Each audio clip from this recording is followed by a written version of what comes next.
இல்லாத இடத்திலும் கூட ஒழுக்கமாக இருப்பதுதான் சுய ஒழுக்கம். சுய ஒழுக்கம் ஒருவரை வாழ்வில் வெற்றி அடைய மிகவும் உதவுகிறது. சில சுய ஒழுக்க பண்புகளை பற்றி கூறுகிறேன். 1. நேர மேலாண்மை. நேரத்தின் மதிப்பை உணர்ந்து ஒவ்வொரு செயலையும் சரியான நேரத்தில் செய்து முடிக்க வேண்டும். 2. இலக்கு நிர்ணயித்தல். தெளிவான இலக்குகளை அமைத்து அவற்றை அடைய தினசரி திட்டமிடல் வேண்டும். 3. விடாமுயற்சி. தடைகள் மற்றும் சவால்கள் எது வந்தாலும் இலக்கிலிருந்து விலகாமல் தொடர்ந்து முயற்சி செய்தல் வேண்டும். 4. சுய கட்டுப்பாடு. உணர்ச்சி தூண்டுதல்கள் மற்றும் சோதனைகளை தவிர்த்து சரியான முடிவுகளை எடுத்தல் வேண்டும். 5. கவனச்சிதறலை தவிர்த்தல்.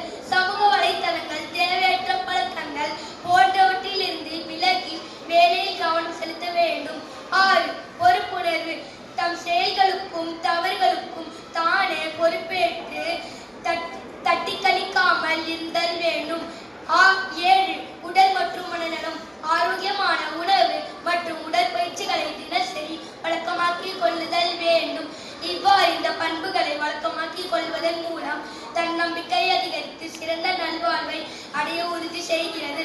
ஒரு சிறிய கதை ஒன்று கூறி எனது உரையை முடிக்கின்றேன். ஒரு பள்ளியில் மாணவன் ஒருவன் தனது ஆசிரியரிடம் சென்று, குருவே, நீங்கள் எங்களுக்கு பாடம் கற்றுத் தருகிறீர்கள். நாங்களும் அதை கற்று தேர்வு எழுதி மதிப்பெண்களை பெறுகின்றோம். ஆனால் நீங்கள் அதை தவிர்த்து எங்களை பள்ளிக்கு நேரத்தில் வர சொல்வது, முடிவெட்ட சொல்வது, பள்ளிக்கான சீருடையில் வர சொல்வது போன்ற செயல்கள் எங்களுக்கு மிகவும் கஷ்டமாக இருக்கிறது. எதற்கு நீங்கள் பாடத்தை தவிர்த்து எங்களை ஒழுக்கத்துடன் நடக்க சொல்கிறீர்கள் என்றான். அதற்கு அந்த குரு ஒரு ஆற்றங்கரைக்கு அழைத்து சென்றார்.